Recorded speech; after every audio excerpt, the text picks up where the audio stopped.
Hello class 12। चलिए आगे Indigo chapter को कंटिन्यू करते हैं और स्टोरी जानते हैं। अब तक हमने देखा था कि गांधी जी चंपारण पहुंच गए थे और उन्होंने बहुत कुछ पता लगाने की कोशिश की थी उस केस के बारे में कि क्या प्रॉब्लम जो इंडिगो प्लांटर्स हैं उनको हो रहा है। He began by trying to get facts। पहले उन्होंने बहुत सारे फैक्ट इकट्ठा करना शुरू किए। He visited the secretary of the British landlord association, और वो जो सेक्रेटरी थे ब्रिटिश लैंडलॉर्ड एसोसिएशन के उससे मिले। The secretary told him that they could give no information to an outsider, और उन्होंने सेक्रेटरी ने इनको कहा कि एक बाहरी व्यक्ति को वो किसी तरह की इन्फॉर्मेशन नहीं दे सकते। Gandhi answered that he was no outsider. तो गांधी जी ने कहा कि मैं कोई आउटसाइडर बाहर का व्यक्ति नहीं हूँ। Next, Gandhi called on British official commissioner of the Tirhut division in which the Champaran district lay। अगले नेक्स्ट गांधी जी जो है ब्रिटिश ऑफिसर जो कि वहाँ का कमिश्नर था तिरहुत डिवीज़न का, जिसमें चंपारण डिस्ट्रिक्ट भी पड़ता है, वहाँ पर उसे मिलने के लिए गए।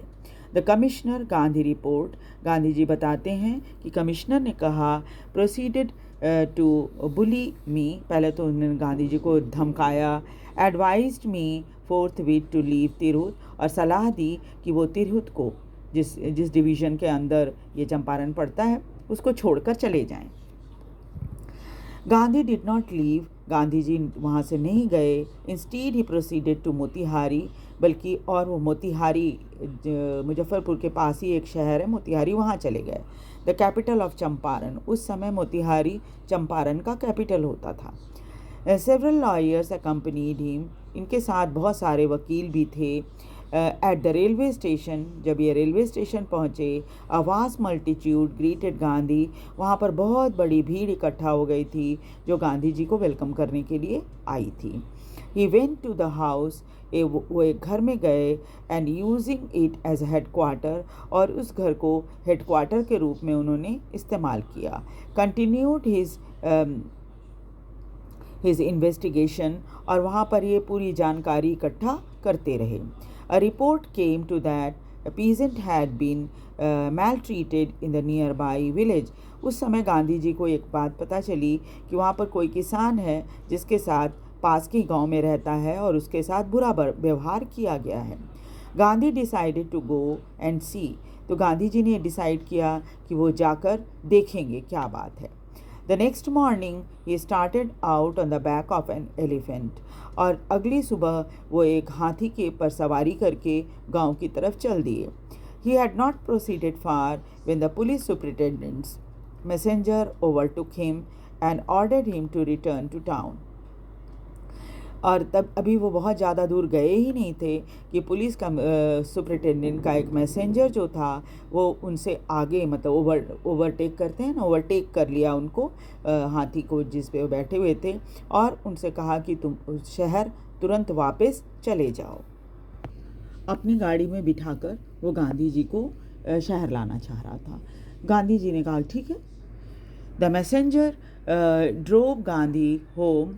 मैसेंजर जो था गांधी जी को घर तक पहुंचाया। Where he served him with an official notice to quit Champaran immediately, और वहाँ पहुँचते ही सबसे पहले उसे उन गांधी जी को एक ऑफिशियल नोटिस दिया गया कि वो चंपारण छोड़कर तुरंत चले जाएं।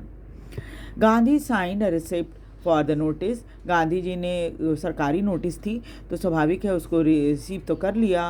Road on it that he would disobey the order, लेकिन उसके ऊपर लिख दिया कि वो जो ऑर्डर है उसको नहीं मानेंगे। In consequence Gandhi received a summon to appear in the court next day. तो फिर उसका नतीजा ये हुआ कि गांधी जी के पास एक समन आया। समन क्या होता है? जो अदालत से नोटिस आता है उसको समन कहते हैं। तो समन आया कोर्ट से कि अगले दिन आपको कोर्ट में हाजिर होना है। All night Gandhi remained awake. सारी रात गांधी जी जगे रहे। He telegraphed Rajendra Prasad to come from Bihar with influential friend. उन्होंने गांधी जी को एक टेलीग्राफ किया कि भाई आप अपने कुछ एक प्रभावशाली वकीलों के साथ, दोस्तों के साथ यहाँ आ जाओ। ही सेंट इंस्ट्रक्शन टू आश्रम। फिर उन्होंने साबरमती आश्रम को भी नोटिस भेजा, कुछ इंस्ट्रक्शन वगैरह दिए। He wired the full report to the viceroy. और जो कुछ भी उनके साथ हो रहा था उसके बारे में सूचना उन्होंने वाइसराय को भी दे दी थी, जो अंग्रेज़ भारत में वाइसराय थे उस टाइम, उनको। Morning found the town of Motihari black with peasants. सुबह होते ही पूरा मोतिहारी शहर जो था वो किसानों से भर गया था। They did not know Gandhi's record in south Africa. उन्हें गांधी जी के रिकॉर्ड के बारे में नहीं पता था, जो साउथ अफ्रीका में उन्होंने जो कुछ भी किया था उसके बारे में। They had merely heard that Mahatma, who wanted to help them, was in trouble with the authorities. उनको सिर्फ इतना मालूम पड़ा था कि महात्मा जो कि उनको मदद करने के लिए आए हैं, उनका जो है अथॉरिटीज़ यानी जो अंग्रेज़ हैं उन लोगों के साथ कुछ प्रॉब्लम चल रही है। Their spontaneous demonstration in thousand around the courthouse was beginning to be of their liberation from the fear of the British. और उनका लगातार प्रदर्शन, हजारों में किसान जो थे वहाँ पर प्रदर्शन कर रहे थे कोर्ट हाउस के बाहर। ये उनकी जो थी एक स्वतंत्रता की शुरुआत थी, जो कि ब्रिटिश लोगों से जैसे लग रहा था कि डर उनके मन में जो था ब्रिटिश लोगों के लिए वो ख़त्म हो गया था। The official failed powerless without Gandhi's cooperation. अब इतनी भीड़ को हटाना ऑफिशियल्स के लिए थोड़ा मुश्किल हो रहा था, तो उन्होंने वो बेसहारा महसूस कर रहे थे बिल्कुल। इसलिए उनको लगा कि बिना गांधी जी के कोऑपरेट किए ये सब मतलब इतनी भीड़ को संभालना मुश्किल होगा। He help them regulate the crowd. और गांधी जी ने हेल्प भी किया उनको क्राउड को रेगुलेट करने में। He was polite and friendly. वो बहुत ही विनम्र और दोस्ताना व्यवहार था उसका।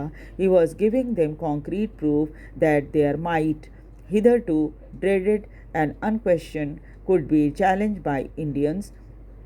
और पहली बार उन्होंने ये साबित कर दिया था कि आप चाहे जो कुछ भी करें, इसमें कोई प्रश्न नहीं उठा सकता कोई भी कि भारतीय जो है वो आपको चैलेंज कर सकते हैं। यानी अंग्रेज़ों को पहली बार ये बात समझ में आने लगी कि इंडियन में भी इतना दम होता है कि वो उनको चैलेंज करे। The government was baffled. सरकार तो बिल्कुल ही परेशान हो गई, ताज्जुब में पड़ गई कि ऐसा कैसे हो सकता है। द प्रोसिक्यूटर रिक्वेस्टेड द जज to postpone the trial. Gandhi ji के ऊपर जो मुकदमा चलने वाला था, जो वकील थे प्रोसिक्यूटर, उन्होंने कहा कि भाई जज को सलाह दी कि अभी इसको आप पोस्टपोन कर दो, मतलब रोक दो। Apparently, the authorities wish to consult their superior। ऐसा लग रहा था कि अथॉरिटीज़ जो है वो चाहती है कि अपने सीनियर्स के साथ वो थोड़ा सा कंसल्ट करे। Gandhi protested against the delay. हालांकि गांधी जी ने इसका विरोध किया कि आप देर क्यों कर रहे हो, जब आपको पनिशमेंट मुझे देना ही है तो आप दे दो। He read the statement pleading guilty. और उन्होंने कहा कि भाई ठीक है, मैं गलत हूँ तो मुझे सज़ा मिलनी चाहिए। He was involve, he told the court, in a conflict of duties. On the one hand not to set a bad example as a lawbreaker, on the other hand to render the humanitarian and national service for which he had come। उन्होंने कहा कि ठीक है, मेरे पास तो मेरे सामने problem ये है कि कन्फ्लिक्ट ऑफ ड्यूटीज़ है। दो तरह की ड्यूटी मेरे सामने है और मुझे तय करना है कि मैं कौन सी ड्यूटी करूं।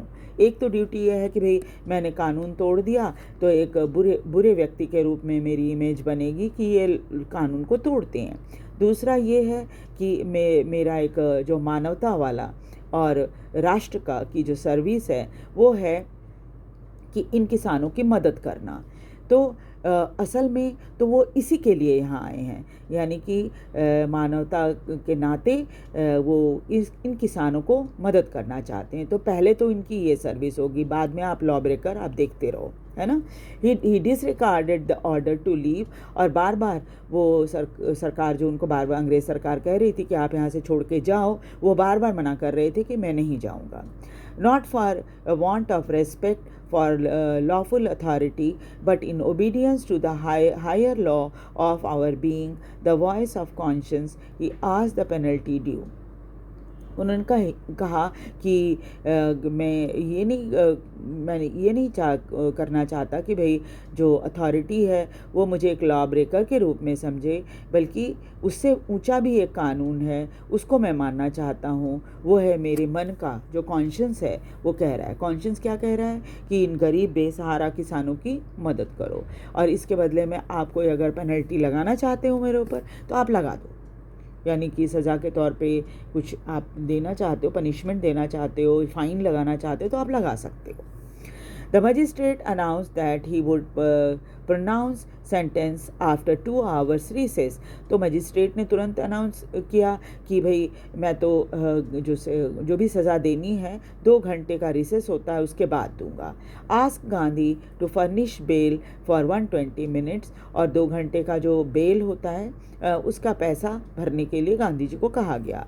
गांधी जी रिफ्यूज़, गांधी जी ने मना कर दिया। द जज रिलीज्ड हिम विदाउट बेल, तब जज साहब को गांधी जी को बिना बेल के छोड़ना पड़ा। व्हेन द कोर्ट कन्वीन, फिर दोबारा जब अदालत बैठी, द जज said he would not deliver the judgment for several days, तो जज साहब ने कहा कि वो कई दिनों तक इस पर कोई फैसला नहीं दे सकते। Meanwhile he allowed Gandhi to remain at liberty, लेकिन हाँ उन्होंने गांधी जी को इस चीज़ के लिए अलाउ कर दिया कि ठीक है आप स्वतंत्र हो, आप यहाँ पर रह सकते हो। ठीक है, अब आगे देखिए। राजेंद्र प्रसाद, ब्रिज किशोर बाबू, मौलाना मजरूल हक and several other prominent lawyer had arrived from Bihar. इस दौरान क्या हुआ, बिहार से कई बड़े बड़े लॉयर जो थे वो वहाँ पहुँच गए गांधी जी के पास। He conferred with Gandhi, Gandhi ji से आकर उन्होंने बातचीत की। What would they do if he was sentence to prison, वो क्या करेंगे अगर गांधी जी को जेल हो जाती है तो। गांधी जी ने उनसे पूछा। Why, the senior lawyer replied, तो इन सीनियर लॉयर्स ने जवाब क्या दिया गांधी जी को, ये देखिए।